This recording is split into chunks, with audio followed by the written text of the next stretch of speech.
Welcome to Law Line with your host, Alan Schnorman. Mr. Schnorman is a distinguished trial attorney, author, and lecturer.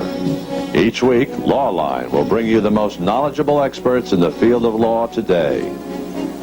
And now we introduce our guest and our host, Alan Schnorman.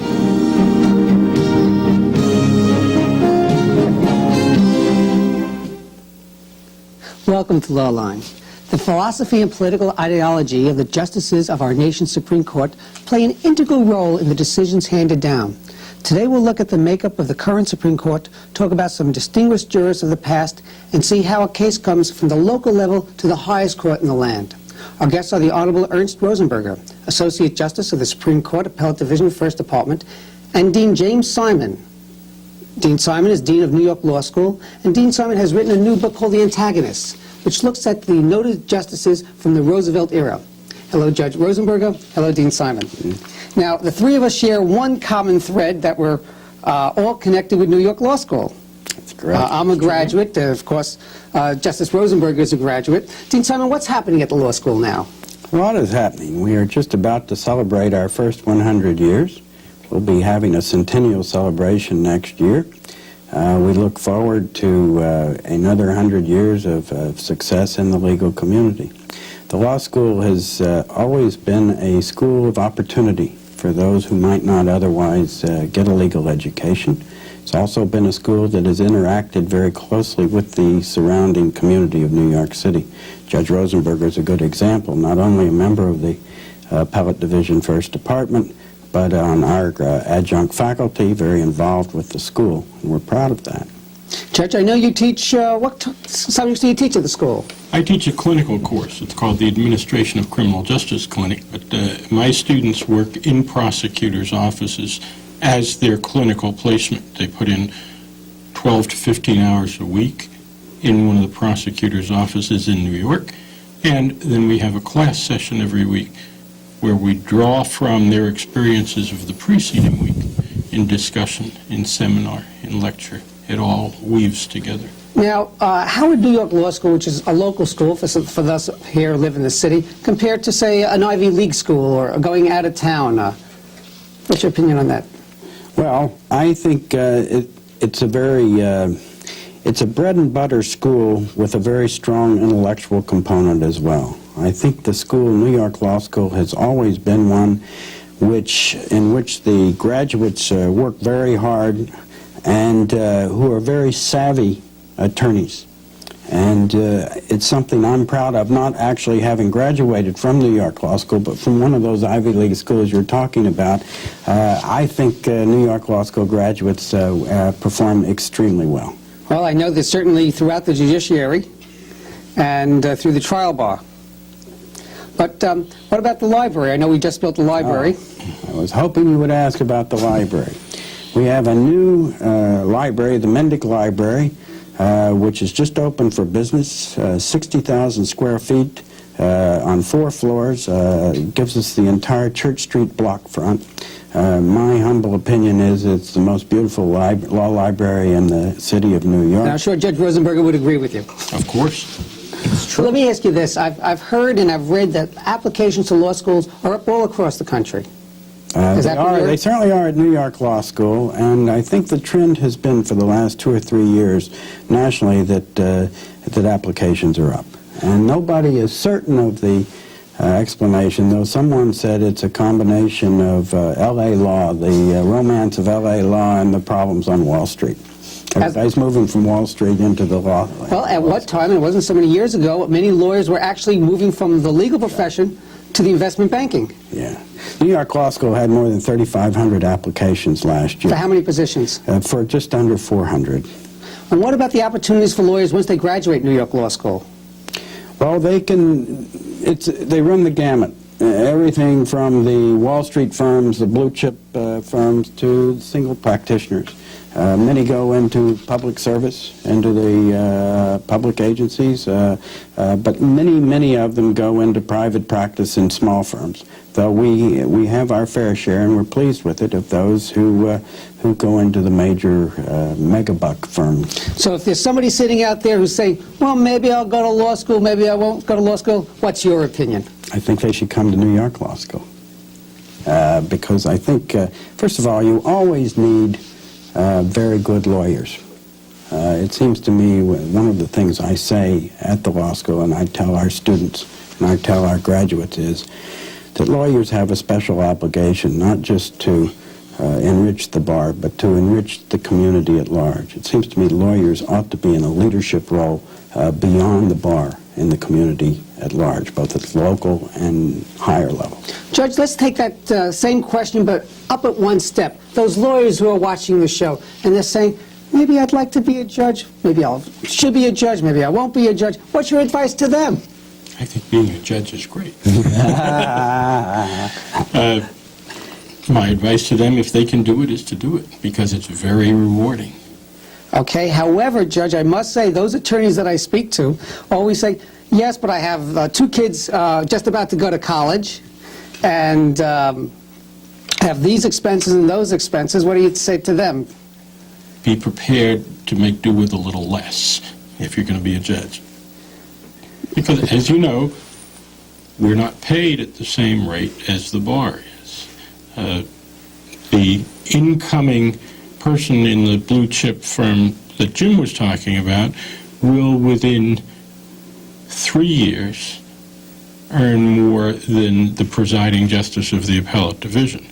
You don't have to be an Einstein to say that there's some inequity in that. Here's a sitting justice who's been sitting perhaps 10 years, perhaps practicing another 15 years before that, earning the same as a graduate from New York Law School or another law school just a few years out of school.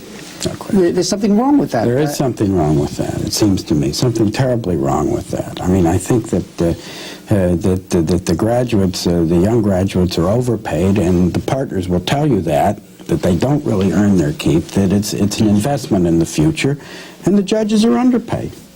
There's no question about that. What you have here with Judge Rosenberger is someone very, very committed to the public enterprise. And it's very important, and the concern that I have, and I think others have, is that there won't be enough Judge Rosenbergers down the line to fill the spaces in the judiciary. One thing we haven't mentioned is those new attorneys that get jobs at these, let's call it Wall Street law firms, and that's in quotes because they may be anywhere. That's right. They sometimes work how many hours a day? A lot of hours a day, but they, in terms of their expertise, they're still probably not worth exactly what. And they're probably still learning. And they're learning. They are learning. They are learning, and some of them, in their defense, burn out very quickly. It's a very tough regimen. It sounds great because they're paid a lot of bucks when they start out, but the firms work them very, very hard. Did you start off at a large firm, Judge? I started off at a very small firm. I started off at a firm which had 2 partners. And after that, I went into practice for myself, and I practiced alone for a period of years. And then, just before I went to the court, I was a partner in a firm which we were 3 partners, and we had at the most 3 associates. If you had to give your advice to those to law students who are watching, and they're saying, well, should I go with a large firm, a medium-sized firm, or a small firm, or into public service, what would that advice be? You said, or into public service. I think the public service aspect of it is great. Okay. And I think that is very fulfilling. As to small firm, large firm, medium firm, there is no one answer. It depends on the lawyer, the lawyer's interests, the lawyer's capabilities, the lawyer's dedication. All of those are factors which have to be considered before you can say what type of firm. We have to take a break now, and right after the break, we can discuss your book. Oh, good. Very good. You're watching Lawline. I'm Alan Schnorman, your host. Stay with us.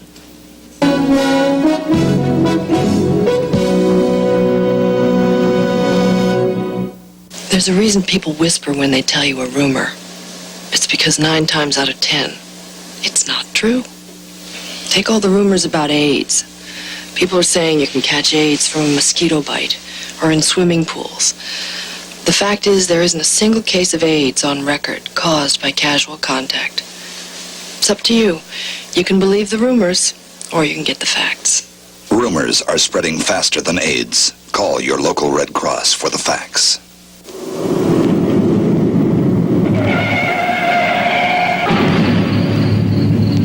The party's over. All over, one for the road. All over for the 25,000 Americans who die each year as the result of drivers who drink. Drivers who don't realize how little it takes to turn the average social drinker into a tragedy. So please, take this advice from this station and the members of the New York State Bar Association. When in doubt, don't start out.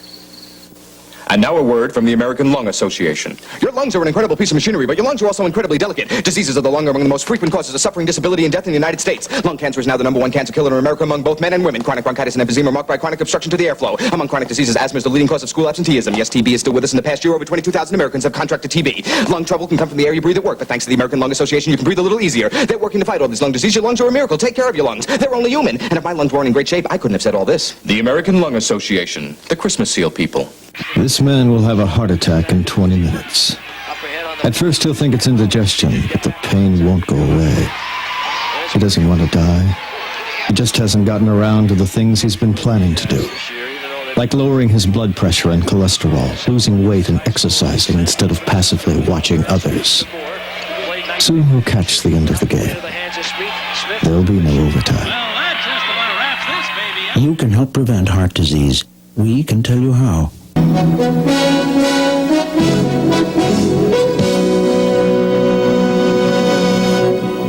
Hello, you're watching Lawline. I'm Alan Schnorman, your host. Today's topic is a few different topics. We're talking about the appellate courts, how you go from a local court to the Supreme Court. We're talking about Dean Simon's book, The Antagonist. And we're talking about New York Law School. With us is Judge Ernst Rosenberger from the Appellate Division First Department and Dean James Simon from New York Law School. Dean Simon, you were just about to say something about New York Law School? Well, you would characterize it as a local school, and in part that is true. That is that we draw very heavily from the New York area, but we usually, on a regular basis, on any given year, we draw from 22, 23 states in terms of our student body. We recruit nationally. Our faculty certainly comes from all over the country as well. So it's no longer, I suppose, a strictly local school. It's a national school with a very strong focus on New York City and the urban area. Well, I must say I'm an alumni now of the school almost 20 years, and I have seen the school make tremendous strides, especially under your administration, and I have to say that publicly. Thank you. Okay, and now I'm going to show your book to the camera. Let's see if we can pick that up. The Antagonist says, "You go black, Felix Frankfurter, and the civil liberties in modern America." What does that mean? Well, it means just what it says. That is, it's the story of two of the greatest justices of the Supreme Court in the 20th century and what their contribution to civil liberties in this country was. Of course, that's a relative term. I assume that's your interpretation. Well, These are the two of the greatest justices. Absolutely. What makes them better than all the other justices who've been here for a couple of hundred years? I didn't say they were better. I say they were two of the greatest in the 20th century, and I'll stand by that. Okay. They were actually great Americans, in my judgment, before they ever got on the court, and that was one of the reasons I wanted to do this book. You have Felix Frankfurter, who was an Austrian Jew who immigrated to the United States at the age of 12, not speaking a word of English, growing up on the Lower East Side, moving through the City College and then the Harvard Law School, and becoming, before he's 40 years old, an advisor to presidents.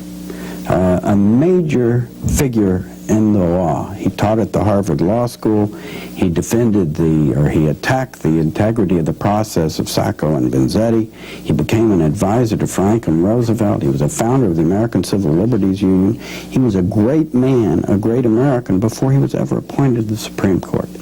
You have on the other side Hugo Black, who grew up in rural Alabama, had a 2-year legal education at the University of Alabama with 2 faculty members, became a renowned trial lawyer in Birmingham, became a U.S. Senator, also an advisor to Franklin Roosevelt. So the two of them, starting one in rural Alabama, the other on the Lower East Side of New York City, and moving through their careers till they come together as admirers and lieutenants of Franklin Roosevelt during the New Deal. And then we get them to the court. Well, how would they be, let's assume they were transposed on today's court. How would they interact with our current justices, in your opinion? Well, I think they would be the two strongest members of the court. They were brilliant men, very strong-willed men, who fought all the time on the court, thereby the title, the antagonist. They did not agree on very much, though they were both political liberals. When Frankfurter got on the court, he became a judicial conservative. Interesting. And Black, on the other hand, became a great libertarian, someone who believed very strongly in the liberties of the First Amendment, particularly, and who carried the jurisprudence of the First Amendment beyond what it had been before he was on the court. Well, my notes indicate that Black was a member of certain organizations before... He was a member of the Ku Klux Klan, interesting and ironically enough. As a young man, he always said that he had to be in order to be successful in Alabama politics, and that was probably correct. But he also, in a way, believed in some of the tenets of the Klan, not the racism, but the idea that one had to fight the vested interest in the country. The Klan was made up of blue-collar, rough, the marginal members of the community and not the vested interests. So to some extent, Black's views were not dissimilar to those of the Klan, but not in terms of racism. He was not a racist. He just needed that sponsorship to become elected. Once he was elected to the Senate, he left the Klan entirely. Judge Rosenberger, what do you think of his chances would be today of getting approval with that type of background? I don't think he would be approved with that type of background today. You agree? Or? I agree. I mean, you have Harold Carswell, you may remember, who was nominated for the court under President Nixon. And he had a very long history of what many considered to be racism. I think Black did not have that, ever. No, Black and Carswell were very different. Oh, Carswell was a racist. That's right. I had quite some experience with Carswell, having appeared before him and then having testified at the Senate in opposition Is that right? to his confirmation. But he had incorporated a club which was incorporated for the purpose of maintaining it for whites only. It took over a municipal facility as a private facility in order to keep blacks out. His performance as a district court judge was just a series of maneuvers in order to maintain white supremacy in the South. No question about it. At the time that Carswell was nominated, I was working for Time magazine, and I was covering that nomination. And there's no question that the charges were confirmed. With Black, that wasn't so. He really did it for primarily political reasons. They went far beyond any racist intentions. Though Judge Rosenberger is correct, I think anybody who would be nominated to the court today, regardless of what the reasons are, who had been a member of the Klan for however short a time, would not be confirmed. Would not be confirmed. And another thing, I think that the explanation given that this was a political necessity would no longer be acceptable. Our views of what is acceptable behavior in the political forum have changed. Expediency is no longer an excuse. And that's basically what it was. They said this was a matter of political expediency, and that excuse would not be accepted, not only in confirmation hearings, wouldn't be accepted in most places today. We would then be robbed of the legacy of Hugo Black, one of the great civil libertarians of all time. You're watching Lawline. I'm Alan Schnorman, your host. Stay with us.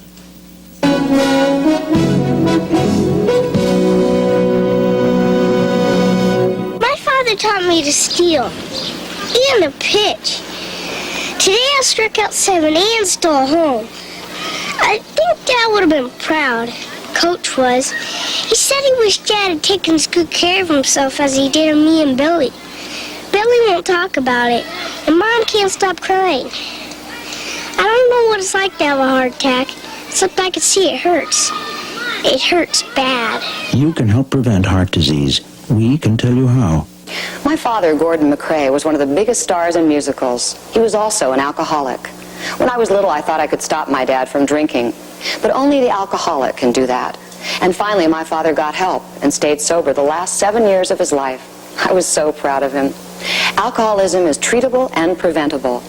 Be alert to signs that you might need help, especially if you're the child of an alcoholic. For information, call the National Council on Alcoholism, 1-800-NCA-CALL. Talking computers. High-speed Braille printers. New technology helping blind and visually impaired people participate fully in today's computer age. And removing the top. Okay. For more information about putting high technology to work for blind people, write American Foundation for the Blind, National Technology Center, Box 111, New York, New York, 10011. The American Foundation for the Blind. If your car's engine were to stop, you probably know what to do to get it started again. The sad fact is, more people know how to jumpstart a car than know how to save a life.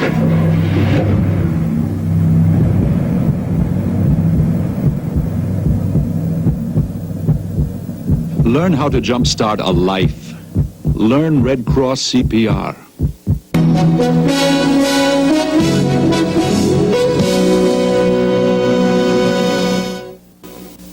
Hello, I'm Alan Schnorman. You're watching Lawline. Today we're discussing the appellate process in the Supreme Court and Dean Simon's book, The Antagonists. With us is Judge Ernst Rosenberger from the Appellate Division, First Department, and Dean James Simon of New York Law School.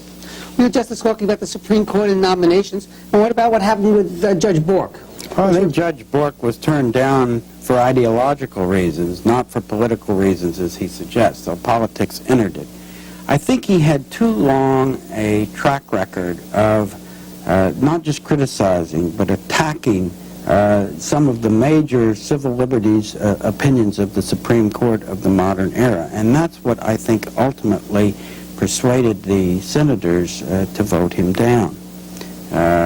He seemed to want to put distance between the court and the 14th Amendment's Equal Protection Clause. Judge Rosenberger, what do you think? I agree. Same opinion. Yeah. Now, as you were saying before about the tenor of times, in the 20s or 30s this was acceptable, and of course Hugo Black was accepted. It would not be today. What about a little more recent? Let's take the issue of abortion. Here the Supreme Court ruled on abortion not so many years ago, in the last 15 years or so. And today they may be ruling differently. What's your feeling on that? Well, I think there are problems with that for a court to reverse a recent precedent, such as Roe v. Wade, which came down in 1973. I think a true judicial conservative, as many of the members of the court that is now seeming to cut back on Roe v. Wade have done, would not do that, because there's such a thing as respecting precedent. The court really started to take away the underpinnings, the analysis in Roe v. Wade without overruling Roe v. Wade. And you have several justices who are quite old. You've got Brennan, you've got Blackmun, you've got Marshall, all of whom are 80-plus years. All three of them were in the majority in Roe v. Wade. If any of them retire or leave the court for any reason, you'll have President Bush appointing someone to replace him, and I think he'll replace him with somebody he thinks will agree with Chief Justice Rehnquist. Judge Rosenberger, do you have a different opinion? I don't have a different opinion. Same crystal ball? Same crystal ball. We got together, but we have the same crystal ball. That's where you think the Supreme Court is headed? Yes, because the president nominates. And he has certain criteria. And there is no doubt about the social philosophy which influences his criteria in selecting nominees. So as he replaces the people who may be replaced during his tenure as president, there's no doubt that the philosophy of these people is going to be against the weight of Roe v. Wade. But Dean Simon, what's going to happen in another 15 years if there's a whole new court? Could it possibly go the other way then and keep going back and forth? It could. It probably won't. What I'm saying is that I believe that the Roe v. Wade will be cut back very, very significantly. I think it's very rare that the court will flip-flop, as it may do in a very short period of time, and rarer still that it flip-flops back. Okay. We're talking about appeals and appellates. You sit on the first appellate division. Tell us a little about your court. We're very different from the Supreme Court. Okay. We hear appeals from trial courts, from the Supreme Court, basically, which is the highest trial court in New York. People come to us as a matter of right. They don't have to ask permission. They can file a notice of appeal and be in our court. Any testimony taken in your court? Testimony is not taken. Basically what happens in our court is that people present us with the record of what happened in the trial court and argue to us why there was something wrong with the result based upon the record as it existed in the trial court. They don't add to it. They don't file new papers in the sense that they don't give us more information. They give us argument. They file briefs which are legal arguments, one side seeking to overturn the judgment or order of the Supreme Court, the other side trying to sustain it. So their briefs are legal arguments. They're not new evidence. How many judges decide the case? 5 judges are on a panel.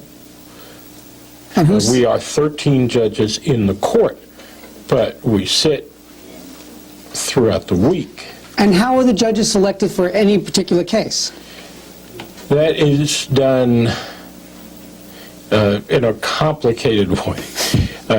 It works out that each judge sits 7 times every 4 weeks in the courtroom. More of a random selection? Somewhat. It's not a blind draw like a lottery, but it is somewhat of a random selection. But it works out with this uniform schedule of sittings. Judge Rosenberger, thank you very much for appearing on Law Line. We have to draw to a close. Dean Simon, thank you very much for appearing on Law Line. And as always, this is Alan Schnorman, and thank you for watching Law Line.